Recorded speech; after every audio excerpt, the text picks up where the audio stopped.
Okay. Baka natin yan eh.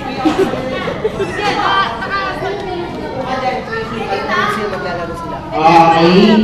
Ganito ang mechanics.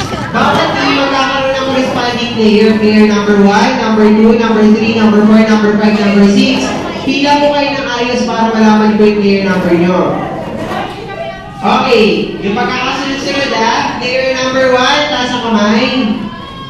Number 2, 3, 4, 5, 6. Pag tinawag ang player number nyo, tatakbo kayo dito sa unahan. Kunyari si Ate Ana at saka si Ate Tente na player number 1. Pag sabi ko ng player number 1, tatakbo, kukunin ang cup. Pag sabi ko dribble, mag-dribble po kayo, ititibol yung cup sa upuan. Pag sabi ko exhibition, mag-exhibition po kayo kahit na exhibition. Pag sabi ko pass sa player number 2, pass sa player number 2, si player number 2 naman pupunta sa unahan. Para makagain ng point, pag sinabi ko po, shoot that ball!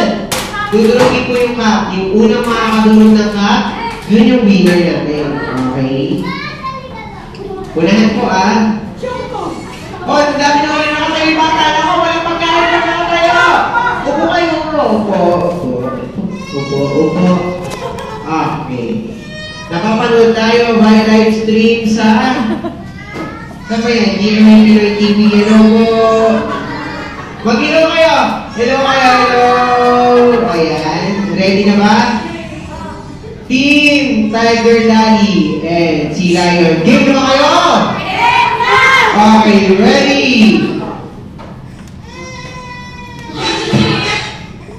Player number 3.